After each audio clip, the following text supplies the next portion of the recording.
The first is, have you ever been lost? So it might have been whilst you're driving, it might have been, I don't know, in a shop or something like that. Have a little chat to the person next to you about a time when you have been lost.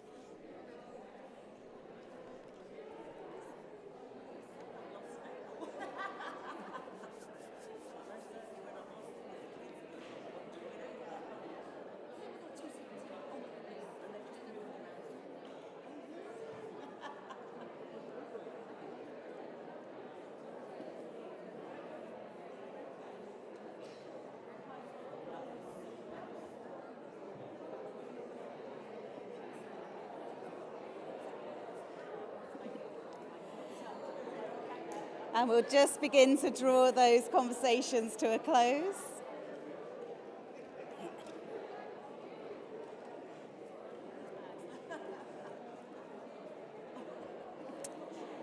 Well, I have to say, from all the hubbub that's going on here, it sounds like there have been people that have been pretty lost along the way. Just pop your hand up if it's been whilst driving or walking and you're out and about. Oh, some of us. How about lost in a shop?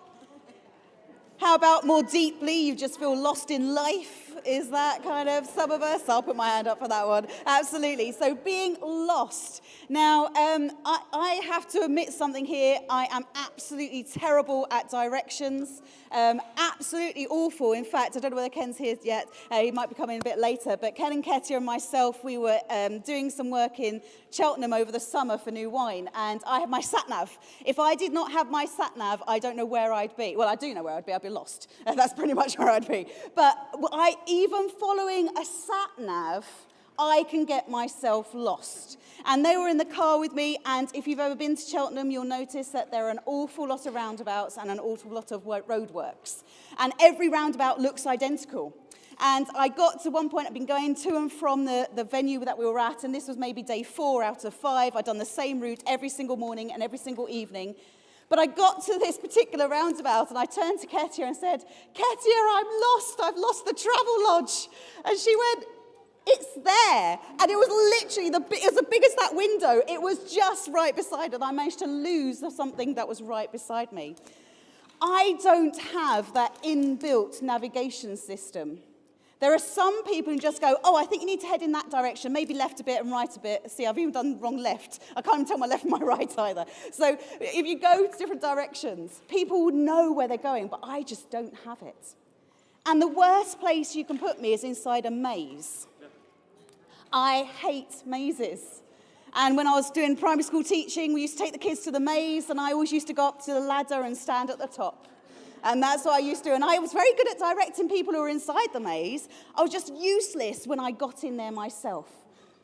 And sometimes we might be really good at helping other people who are lost, but are we any good at helping ourselves when we're in that situation? And today we're thinking about the amazing I am, where Jesus said, I am the way, the truth, and the life. And if you have a Bible with you, or if you've got a phone, we're looking at John 14. Verse 6, if you'd like to get that. But I'd love for us to just dwell on this question a little bit more. Getting lost and finding the way is a really key thing. We all need to know where it is that we are heading. And when Jesus said that he was the way, he was saying he is the direction we need to go. He is the way through to the Father. And if you finish off that verse, I'm the way, the truth, and life. No one comes to the Father except through me. He is saying he is the way to God. Now, I've told you about my sat-naving skills and my directions. Well, let's think about a one-way road. Now, it would be no surprise for you to learn after what I've just disclosed that it took me 4 attempts to pass my driving test. Okay, I'm a really good driver, but that's because it took me a long time to get there. Okay, but one-way streets. The thing I know about one-way streets is that it goes in one direction. That is what you learn. I must admit, I've also done the opposite of that once and got flashed very much by other cars coming onto me. I was very new into driving at the time.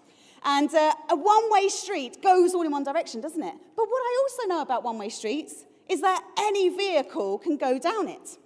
So it could be a bicycle, it could be a motorbike, it could be a tractor, it can be a horse and cart if you want, you can be a lorry, you can be a van, you can be a coach, you can be a car. Everyone is invited to go down the one-way street. But it's still only one way. And we're all invited to go down it. And when Jesus said, I am the way, his invitation is to everybody. Absolutely everybody. Whether you are of no faith or have been of another faith, his invitation is still there, that we can come through Jesus to God. His invitation is open, but it's still one direction.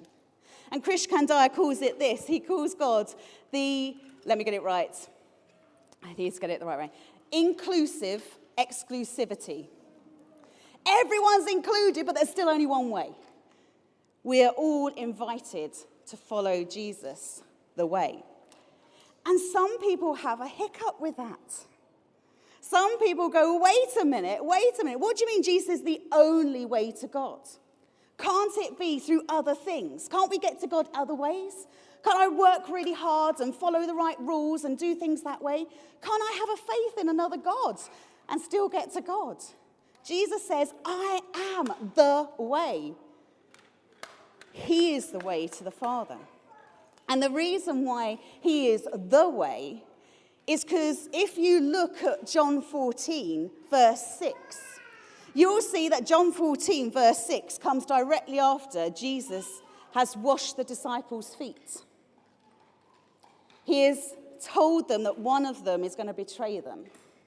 He has then sent Judas on his way. And then he says, where I am going, you can't go. But I am going so that you too in time can follow me later. And they're all puzzled, scratching their heads, going, what do you mean? What do you mean you're going? What do you mean about that? Where is it you are going? And how can we follow you if we don't know where you're going? And Jesus explains that he is going to do something that only he can do. He is going to, within 24 hours, in fact, less than 24 hours, he is going to be dead.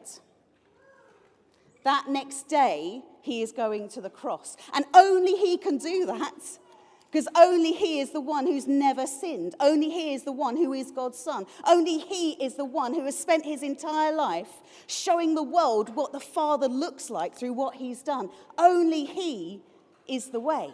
So only he is the one to go to the place where he's going. But after he's been there, then everyone could come. Because he is the one who can do the one piece of work that none of us can do. So if we want to be part of God's kingdom, if we want to be part of his heaven, then we've got to go the way that God tells us. And that's through Jesus. And as wonderful as those other things are, absolutely we should be giving our lives to good works. Absolutely, we should be looking out for our brothers and sisters. Absolutely. But the one way to the Father is through Jesus. He is the way. Now, the other thing is that he didn't stop there. Jesus didn't stop with, I am the way. He went on to say, I'm the way and the truth. Now, I've got 3 statements that I'd like to share with you. And I want you to chat about them with the person next to you and decide which ones, I don't know yet. Well, I do, but I'm not going to tell you which ones are the truth. Okay, so any of these statements true. So the first one, they're all about myself, so sorry about this. But first one, I have cycled from Slovakia to Poland. Not a chance, says Chloe. I love you, Chloe. I'll pray for you. But also, the second one out there, I have completed a half marathon. Again, I hear, not a chance. Third one, I have been husky sledding whilst viewing the Northern Lights. Have a chat. Not a chance again? What? Have a little chat. Which one do you think is a true statement?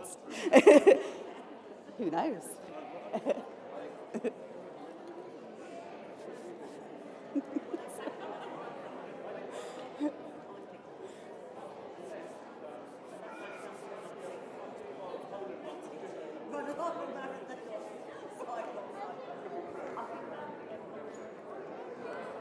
Okay.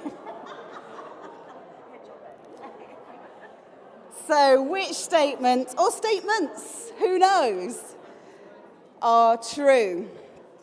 Put your hand up if you think I've cycled from Slovakia to Poland. Oh, a couple of you. God bless you. How about done a half marathon? Oh, what a lovely church. What about gone husky sledding? Oh, well, in actual fact, they're all true. There you go. I know. Good job she's sitting down, is all I'm saying.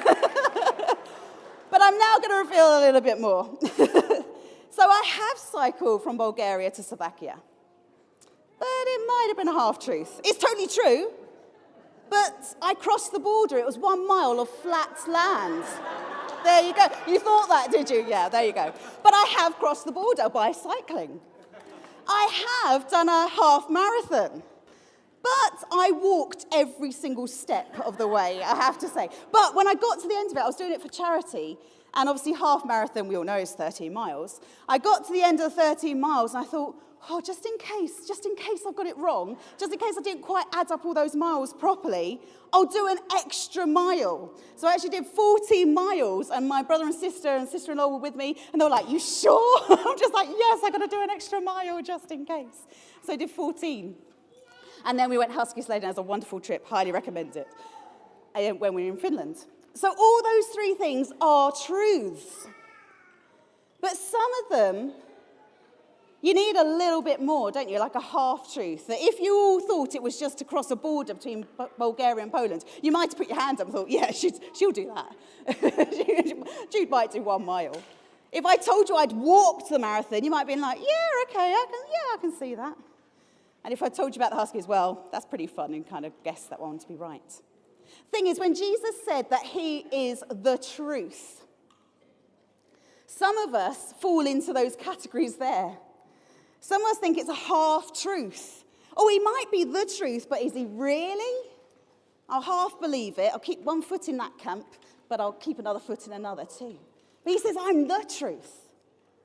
I am the truth. I am the one. And when the God of everyone, the Lord of lords and the King of kings, the God of creation, God Almighty says, I am the truth, I'm going to believe him.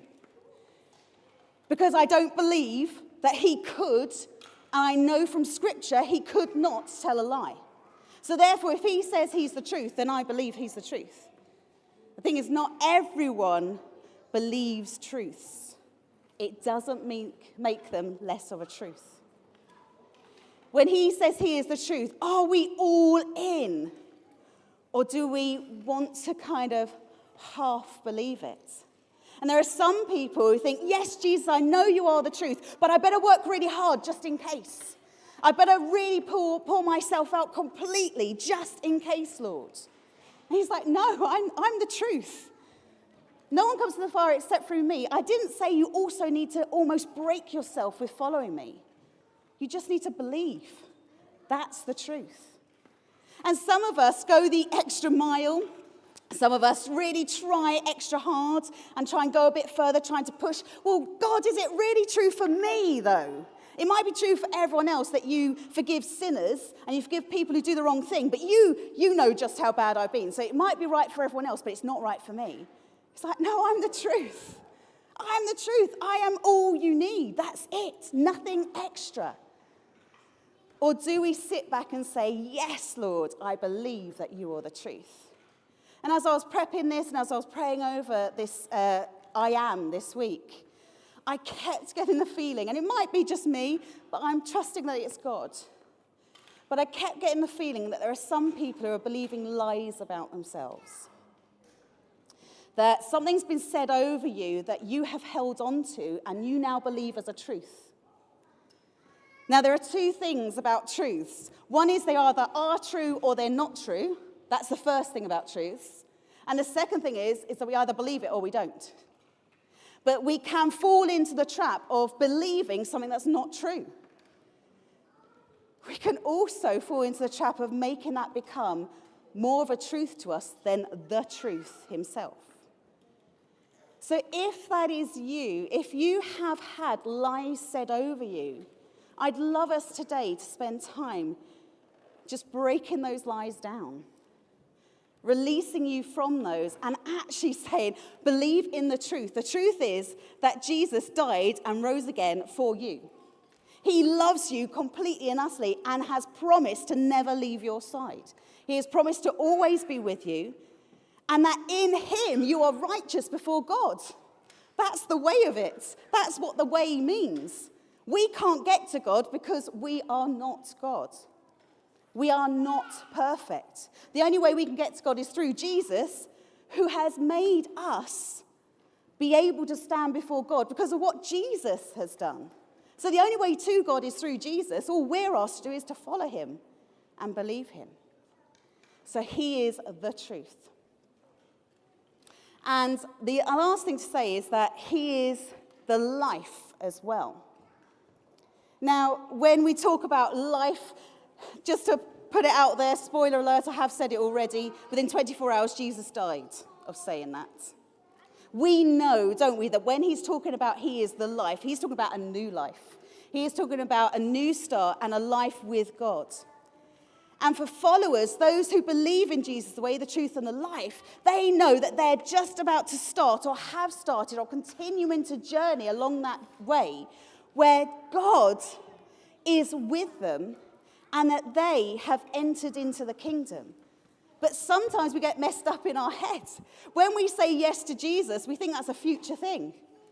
We think that's something that's going to happen in the future when we die. We get to live eternally with God. Absolutely, I'm not saying we're not, but there's something else that happens as well.